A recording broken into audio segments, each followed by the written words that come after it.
دیکھیے میں تقریروں کی اس پر کامنٹ نہیں کروں گی.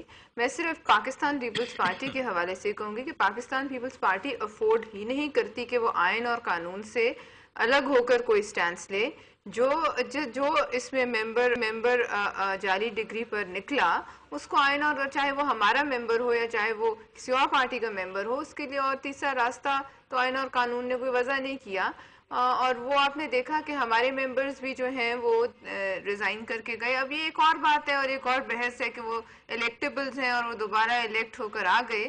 لیکن میں یہ کہوں گی کہ اس میں جو ایک مورل اتھارٹی پارلیمنٹ کی تھی، جو ہم نے 18ویں ترمیم پاس کی، جو ہم نے بلوچستان پیکج دیا اور بہت سے کام کیے، وہ مورل اتھارٹی کسی طور پر ایروڈ نہیں ہونی چاہیے.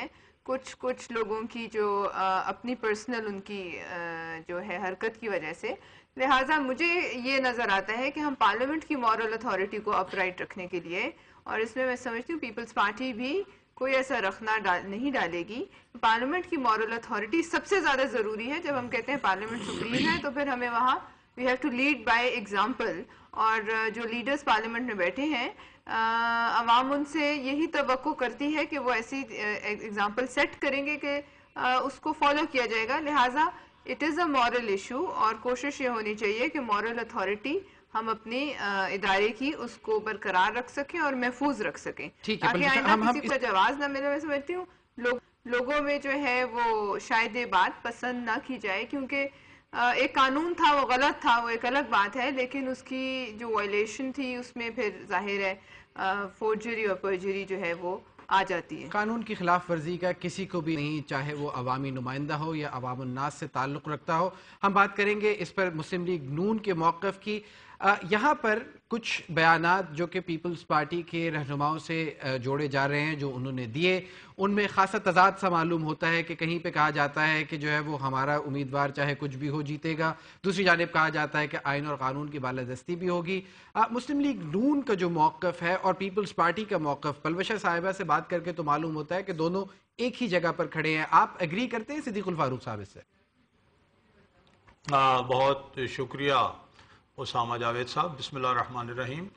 بات یہ ہے جی کہ ہماری قیادت نے تو ایک سٹینڈ لے لیا، انیشیٹو لیا کہ جعلی ڈگری لینے والوں نے فراڈ کیا ہے اور وہ استعفیٰ دے دیں رضاکارانہ طور پر، اور ہم آئندہ انہیں ٹکٹ نہیں دیں گے. یہ وہ بنیادی آئین اور قانون سے ہم آہنگ انیشیٹو ہے جو ہم نے لیا، اور میں سمجھتا ہوں یہ قوم بھی پسند کرے گی، آپ بھی سمجھیں گے کہ یہ درست جانب قدم ہے.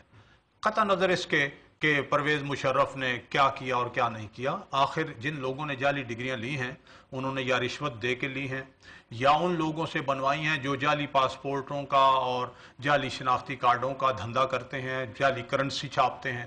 تو ان لوگوں کو شامل کیا، ان لوگوں تک پہنچے، اور پھر دنیا پر یہ بھی ثابت کیا کہ جعلی ڈگریاں لے کے یہ لوگ جعل سازی کر کے پارلیمنٹ میں جاتے ہیں، پارلیمنٹ میں قانون بنتا ہے، آئین بنتا ہے، اور لوگ رہنمائی کے لیے، اپنے مسائل حل کرنے کے لیے پارلیمنٹیرینز کی طرف دیکھتے ہیں، ان کے ذریعے سے آئین اور قانون کے مطابق اپنا نظام حکومت چلاتے ہیں، اور وہاں بیٹھے ہوئے ہوں فراڈی لوگ. تو یہ تو جیسے پلوشہ نے کہا کہ یہ پارلیمنٹ کی اتھارٹی کو ایروڈ کرنا اور پارلیمنٹ کو مذاق بنانا ہے. اب ہماری پوری کوشش ہے مسلم لیگ نون کی کہ یہ جتنے بھی لوگ ہیں جو بھی ہیں ان کی حقیقت سامنے آ جائے، اور پارلیمنٹ میں قومی اسمبلی میں ہمارے leader of the opposition Chaudhry Nisar Ali Khan نے یہ کہا کہ اگر 25% تک جعلی ڈگریاں سامنے آ جاتی ہیں تو پھر مڈ ٹرم الیکشن ہونے چاہیے تاکہ عوام کو اپنے صحیح نمائندے منتخب کرنے کا موقع ملے. اور پارلیمنٹ جو ہے، پارلیمنٹ جو ایک پلر آف دی سٹیٹ ہے، آپ جانتے ہیں ایک تو pillar of the state judiciary ہے، ایک ایگزیکٹو ہے، ایک پارلیمنٹ ہے. صدیق الفاروق صاحب، آپ کی جماعت پر یہ الزام عائد کیا جا رہا ہے کہ آپ مورل ہائی گراؤنڈ کی بات کر کے ایک ٹروجن انٹر کرنے کے بعد آپ لوگ چاہتے ہیں کہ وسط مدتی انتخابات یا مڈ ٹرم الیکشنز کروا لیے جائیں، حالانکہ پیپلز پارٹی یہ چاہتی ہے کہ جمہوریت کا پہیہ چلتا رہے، ایک ایک کر کے وزراء جو ہے جن کی ڈگریاں جعلی ثابت ہو رہی ہیں ان کو ہٹایا جائے، اس کے بعد اس کی جگہ ضمنی انتخابات کرائے جائیں. تو کیا یہ صحیح ہے کہ مسلم لیگ نون جعلی ڈگریوں کا بہانہ لے کر دوبارہ پارلیمنٹ میں آنا چاہتی ہے اور وسط مدتی انتخابات کروانا چاہتی ہے؟ جناب قائد حزب اختلاف نے یہ بات بھی کی کہ انہیں یہ کہا گیا ہے کہ آئیے مل کے ہم جعلی ڈگری والوں کو بیک ڈیٹ سے پروٹیکشن دے دیں، یعنی ود ریٹراسپیکٹیو ایفیکٹ ہم ان کو اتھینٹیکیٹ کریں کہ ٹھیک ہے جی اب جعلی ڈگریوں کا مسئلہ ہو گیا ہے لیکن یہ پارلیمنٹ کی ان کی رکنیت بچا لی جائے۔ اگر اسی مسئلے کی حوالے سے اگر مڈ ٹرم الیکشنز ہوتے ہیں اسامہ بن جاوید صاحب تو یہ بھی جمہوریت کا حصہ ہے۔ میں اس سے پہلے بھی ایک دن مثال دے چکا ہوں کہ جاپان میں جب ایٹم بم گرے اور وہاں بادشاہت ان کی جو ہیرو ہیٹو کی تھی وہ ختم ہوئی، یعنی وہ خدائی جو تھی اس کا بھرم ٹوٹا، تو 45 سے 51 تک کے 6 سالوں میں 7 الیکشن ہوئے۔ وہ الیکشنوں کا پروسیس روکا نہیں گیا اور پھر 20 سال تک وزیر اعظم بنتے رہے الیکشنوں کے ذریعے۔